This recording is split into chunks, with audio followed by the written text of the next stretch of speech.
Ora bem, imaginem estarmos no final do ano de 1938. A Sociedade Nacional de Belas Artes, lá em Lisboa, inaugura aquela que a crítica da altura rapidamente considerou a exposição do ano. A grande exposição, sem dúvida. Exato. E os jornais falavam de uma multidão em êxtase. Os críticos de arte não poupavam nas palavras, tipo, usavam termos como gênio e o maior pintor português vivo. Tudo isto para descrever aquelas telas vibrantes sobre a faina e o sofrimento operário. Pôs uma aclamação total por parte da elite cultural. Completamente. Mas pá, havia aqui um problema incrivelmente insólito no meio disto tudo. É que o artista pura e simplesmente recusou-se a aparecer. Pois foi, não me pôs lá os pés. É mais, enquanto a malta em Lisboa brindava em sua honra, o homem estava trancado em casa no Porto. E estava a fazer o quê? Debruçado sobre um microscópio e a escrever ensaios densos para tentar refutar as bases filosóficas de Albert Einstein. É um contraste absurdo, não é? É de loucos. E é por isso que a nossa missão, nesta nossa exploração detalhada de hoje, é tentar entrar na mente que orquestrou este boicote à própria fama. Vamos desconstruir a figura de Abel Salazar. Um homem fascinante que viveu entre 1889 e 1946. Exatamente. E que se recusou, de uma forma quase patológica, a escolher uma única vocação. E olha que a documentação que temos sobre a mesa para esta análise é brutal, precisamente porque reflete essa multiplicidade quase caótica. É uma verdadeira cápsula do tempo. Sim, reuníamos imensa coisa, desde recortes inflamados da imprensa de 38, revistas e jornais com aqueles títulos imponentes da época, como O Diabo, A Sal Nascente, O Trabalho e a Esfera. Esses jornais são uma mina de ouro. São mesmo. Mas temos mais. Temos uma nota biográfica super rigorosa, um livro educativo infantil escrito pelo Fernando Falcão e até, repara bem, um guião de uma atividade escolar dos dias de hoje. Aquela da rota do conhecimento, certo? Exato. E o que todos estes documentos tentam explicar é como é que é possível um único indivíduo ser, ao mesmo tempo, um investigador científico de renome europeu, um artista plástico aclamado, um filósofo e ainda um escritor de poesia. O que no fundo nos leva àquele que é o grande paradoxo do Abel Salazar. Porque a sociedade, pá, quer a de 1938, quer a de hoje, lida pessimamente com pessoas que destroem as fronteiras das profissões. Pois, mete confusão às pessoas. Mete muita confusão. Há um dos recortes que temos, lá do jornal O Diabo, que expõe isto com uma franqueza deliciosa. O jornalista escreve lá que o ser humano é um animal de hábitos que adora medir tudo pela mesma bitola. Claro, precisamos de meter as pessoas em gavetas. É isso mesmo. O artigo diz que há uma regra invisível na percepção pública. Se alguém tem um talento colossal como cientista, assume-se logo que a escrita ou a pintura dessa pessoa são apenas passatempos de fim de semana. Como se fosse impossível ser bom nas duas coisas, não é? Sim. Tipo, achar que alguém pode atingir o topo em áreas tão diferentes é visto quase como uma ofensa. Uma ofensa à ordem natural das coisas. Pois e essa desconfiança surge exatamente porque a excelência múltipla desafia o nosso conforto, o conforto da especialização. Sem dúvida. E para compreendermos bem a magnitude desta ruptura que o Abel Salazar representou, temos mesmo de olhar primeiro para a base, para a fundação rochosa da carreira dele. Ele não começou logo como um rebelde ou um amador curioso. Longe disso, o percurso dele é super tradicional no início. Completamente. Nascido em Guimarães, em 89, ele fez aquele caminho da excelência académica. Destacou-se logo no Liceu Central do Porto e depois, em 1909, termina o curso na Escola Médico-Cirúrgica. E termina com que nota? 20 valores. 20 valores na tese final, pá. Exato, o máximo possível. Há aqui um detalhe maravilhoso sobre essa fase que salta logo à vista naquele livro infantil do Fernando Falcão. A narrativa conta que na escola ele estava sempre a arranjar sarilhos. Ah, sim, por causa dos desenhos, pois ele passava o tempo a desenhar caricaturas dos professores nos cadernos. Dá mesmo a imagem daquele colega de turma irritantemente brilhante, estás a ver? Aquele que nem precisa de estudar muito para ter 20. É isso. Absorve a matéria toda num instante e depois, por puro tédio ou por excesso de energia criativa, começa a mapear visualmente a cara de quem lhe está a dar aulas.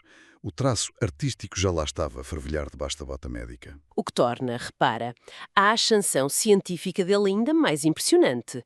Quando chegamos a 1918, ele tem apenas 30 anos. E já é professor catedrático. 30 anos é obra. Professor catedrático de Histologia e Embriologia. E convém, se calhar, fazermos aqui uma pequena pausa técnica para explicar a quem nos ouve o que é isto. Sim, por favor. Porque a histologia é a chave desta história toda. É a base de tudo. A histologia é fundamentalmente o estudo da anatomia microscópica das células e dos tecidos. Ou seja, a olho nu, um pedaço de tecido biológico não revela os seus segredos, é só uma massa. Pois não se percebe nada. Exato. Então, o histologista tem de usar corantes químicos muito específicos para tingir as células. E é esse corante que vai revelar estruturas complexas que estavam invisíveis debaixo da lente do microscópio. Sabes que isso sugere uma metáfora fantástica para a vida dele. Como assim? Repara, se a histologia consiste em usar um corante para tornar visível a estrutura invisível de um organismo físico, mais tarde na vida ele vai acabar por usar a tinta de óleo e o cobre para fazer exatamente o mesmo. Para tornar visíveis as tensões da sociedade. Nem mais. O método é o mesmo. Observar o que está escondido é o fio condutor dele. Quer ele tenha uma pipeta de laboratório na mão, quer tenha um pincel. É uma ligação estrutural perfeita, muito bem visto. E ele era um verdadeiro mestre nesse método. Ele não se limitou a dar as aulas. Ele fundou o Instituto de Histologia e Embriologia. Criou a coisa de raiz. E entre 1919 e 25, ele não parou, publicava incessantemente nas principais revistas científicas internacionais e ia debater em congressos pela Europa fora. Ele era um peso pesado da ciência europeia. A mente dele estava talhada para aquele rigor extremo da observação, não é? Completamente empírico. Mas de repente, este edifício todo desmorona-se. Há uma ruptura dramática ali em 1935. Pois, o ano fatídico. E as fontes mostram que a política entra em cena literalmente como um machado. O Estado Novo decide afastá-lo do ensino. E repara, isto não é apenas uma daquelas suspensões temporárias.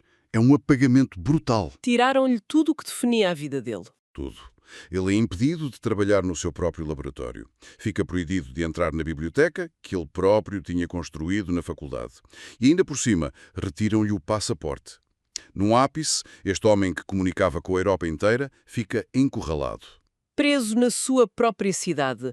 E essa amputação institucional teria destruído psicologicamente a maioria dos académicos. Retirar o laboratório a um cientista é como retirar-lhe o oxigênio. É o fim da linha para muitos. Mas a resposta do Salazar é exatamente o que o eleva a esta categoria de anomalia histórica. Há ali uma resiliência quase visceral. Ele não se foi abaixo. Não, de todo.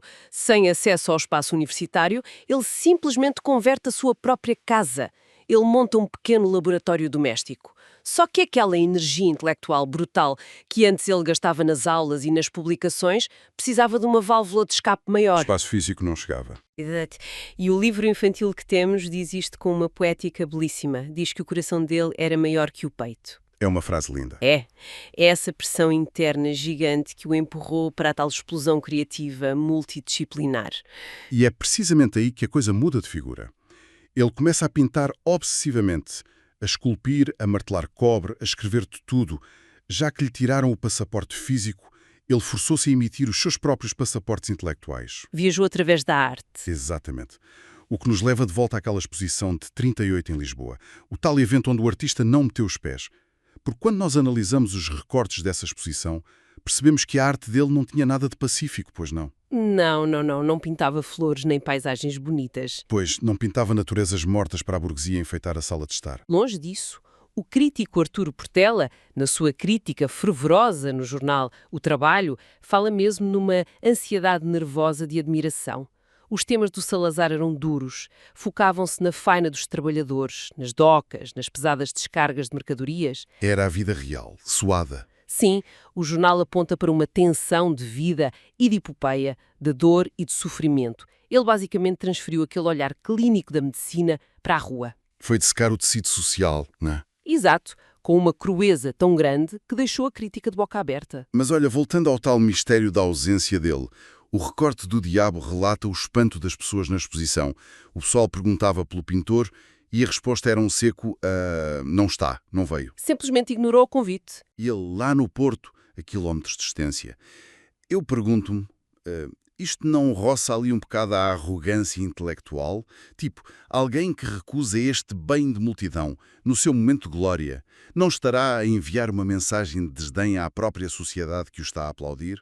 É uma leitura super válida. podemos pensar isso. Mas há uma interpretação que faz muito mais sentido com o perfil dele. Qual é? Para o Salazar, a arte parecia ser um processo de resolução de problemas, exatamente como a ciência. Ou seja, a partir do momento em que a dor operária e o movimento estavam capturados na tela, a equação estava resolvida. O quadro estava terminado. O trabalho dele ali estava refeito. Pois, o evento social, os aplausos, os canapés lá com a elite de Lisboa, tudo isso eram apenas detalhes logísticos. Não lhe traziam estímulo nenhum. Ele, nessa altura, já estava noutra frente de batalha. E que frente de batalha, pá. Porque, repara, a tela e o pincel já não chegavam para as perguntas que a cabeça dele tinha. A emoção da arte servia para capturar ali o momento humano, mas o cérebro analítico precisava de desmontar o universo. Literalmente o universo. Sim, e é aqui que os recortes ficam quase surreais.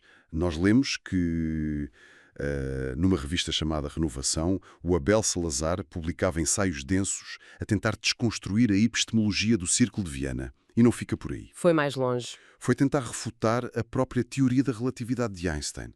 Quer dizer, espera lá, um histologista do Porto, trancado num laboratório caseiro, a querer refutar a física teórica mais avançada do século XX. Soa a loucura. Soa a ultrapassar todos os limites do razoável. A audácia é indesmentível. É verdade. Mas atenção, a base do argumento dele era profundamente filosófica e muito bem estruturada. Não era um mero delírio de grandeza do tipo eu sei mais que o Einstein. Como é que ele argumentava isso, então? Ora bem, o Círculo de Viena defendia o positivismo lógico. Isto é, a ideia rígida de que apenas afirmações verificáveis, através da ciência empírica, tinham significado real. Tudo o resto, a metafísica, a arte, era ruído. Era lixo para eles, basicamente. Pois. E para o Salazar, que encontrava verdades fundamentais tanto a ver células ao microscópio como a pintar estivadores no Porto, essa visão reducionista era inaceitável. Ele recusava reduzir a experiência humana a equações puras. Faz todo sentido. Mas e a crítica à relatividade do Einstein? Do conceito de simultaneidade. As extrapolações que a malta andava a fazer. Exato. Ele achava que a sociedade estava a extrapolar a física do Einstein e a ignorar as fronteiras da epistemologia. Ele estava a debater o como é que nós sabemos o que sabemos. Lá está.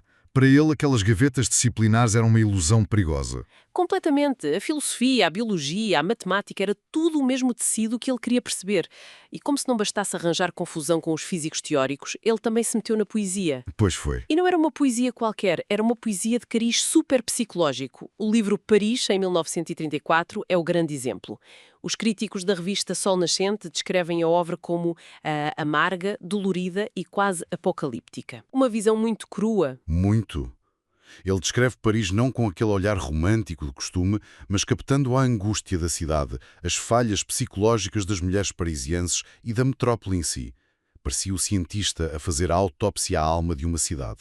E a consequência inevitável disto tudo, de não conseguir ficar calado, de num dia escrever sobre a física e no outro sobre a melancolia de Paris, foi um choque de frente com a intelectualidade da época. Pois comprou muitas guerras. E que guerras? As nossas fontes mostram que ele se tornou o epicentro das grandes guerras literárias dos anos 30. E a documentação que analisamos exige de nós uma postura estritamente imparcial sobre isto. Totalmente. Vamos olhar apenas para a evidência que ficou impressa.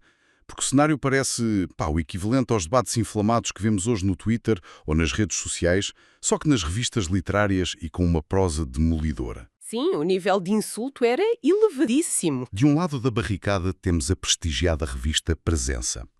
Em março de 38, o António Sérgio, que é um gigante do pensamento português, assina um texto onde dispara em todas as direções contra o Abel Salazar. E a linguagem do António Sérgio não é nada meiga. Ele chama ao Salazar um bluff, um plagiário e usa a palavra tartufo. Tartufo? Isso é pesado. É pesado. É uma referência à personagem de Molière. Significa um hipócrita, um falso devoto. O Sérgio acusava o Salazar de ser um falso polímata, alguém que mascarava uma falta de profundidade com assuntos muito variados, mas superficiais. E os defensores dele? Porque havia um contra-ataque. Sim, o contra-ataque era feroz. Publicações como o Sol Nascente dedicaram páginas a tentar desmontar o António Sérgio. Eles defendiam que o gênio do Salazar residia precisamente nessa visão que não cabia em gavetas, não é? Exato. Diziam que a elite conservadora que não tinha capacidade para compreender uma obra tão vasta. Defendiam o valor e a frontalidade dele contra o que chamavam de difamação injustificada. Mas sabes que o dado mais relevante desta guerra toda nem é descobrir quem tinha razão filosófica, é perceber o peso gravitacional da figura do Abel Salazar na altura. Ele era uma anomalia tão ruidosa que forçava as mentes mais brilhantes do país a atacá-lo ou a defendê-lo. Ninguém ficava indiferente. Ele abalava as fundações do conhecimento em Portugal. Pois abalava. E foi preciso esperar até 1941 para haver uma espécie de trégua. 6 anos depois do exílio, as fontes indicam que ele foi reintegrado na Universidade do Porto. Sim, mas as condições desse regresso dizem muito sobre o clima do regime. Foram péssimas, não foram? Foram. Ele foi reintegrado sob a alçada do Instituto para a Alta Cultura e deram-lhe um laboratório na Faculdade de Farmácia. Mas os meios eram tão fracos, faltava tanto dinheiro, que o próprio Salazar, com o seu humor cáustico, chamou aquilo o Centro Bicudo. Centro Bicudo. É brilhante. O nome retira logo aquele peso institucional e sublinha a falta de verbas crónica. E o mais incrível é que ele não parou. Trabalhou incansavelmente nesse espaço com a investigadora Adelaide Estrada. Sim, até que a saúde finalmente cedeu. O fim dele chegou em 46, em Lisboa, devido a um cancro do pulmão, mas a nota biográfica que temos tem um pormenor sobre o funeral dele que é espantoso. Parou a cidade, não foi? Literalmente, o cortejo fúnebre parou o Porto. Foi uma manifestação gigante de pesar. Isso prova que o impacto dele, tanto na ciência como naquela arte cheia de empatia pelos trabalhadores, estava super enraizado na população. Ultrapassava as elites e o Estado Novo. Sem dúvida. E olha, a prova de que esse impacto resistiu ao tempo é aquele guião escolar que falamos ao início, a Rota do Conhecimento. É incrível pensar que hoje em dia alunos andam com um passaporte de descoberta a aprender sobre ele. Fazem quizzes no Kahoot sobre o Abel Salazar. Exato. O homem que debatia epistemologia por carta hoje é tema de um jogo de perguntas e respostas em tablets para adolescentes. E a velha Casa Branca no Porto, aquele refúgio do laboratório caseiro, é hoje a Casa-Museu Abel Salazar. Isso mostra que ele deixou de ser visto só como um excêntrico que fazia muita coisa. Havia um método holístico nele. Para ele, perceber uma célula ou pintar um estivador eram só maneiras diferentes de procurar a mesma verdade. A ciência dava-lhe a ferramenta e a arte dava-lhe a linguagem. Nem mais. A linguagem para exprimir a condição humana que as equações nunca vão conseguir explicar. Há aqui uma citação dele, retirada das palavras de fé de um séptico, que resume isto tudo de uma forma que até arrepia. Ele escreve assim: toda a história é inferno, é guerra, egoísmo e sangue. Uma visão pesada das circunstâncias opressivas que ele bem conheceu. Sim, ele sabia o que era ser esmagado pelo sistema, mas ele não se fica pela derrota. O pensamento continua, e ele acrescenta que, perante esse inferno, a humanidade reage e conclui: por isso, a humanidade com todo o seu pântano finda por ser bela. Por isso, a humanidade com toda a sua miséria finda por ser sublime. É maravilhoso.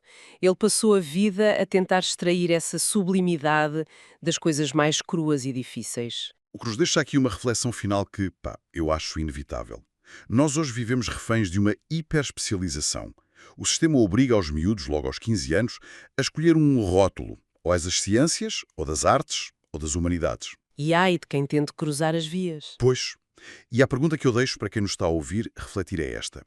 Se um jovem nascesse hoje, num liceu qualquer, com uma paixão brutal pela matemática e pela ciência empírica, mas que ao mesmo tempo tivesse uma necessidade indomável de pintar, de forjar cobre e de escrever sobre filosofia, o que é que lhe aconteceria? Seria rotulado de disperso. Não é? Provavelmente. Será que o nosso sistema atual permitiria o florescimento de um novo gênio multidisciplinar?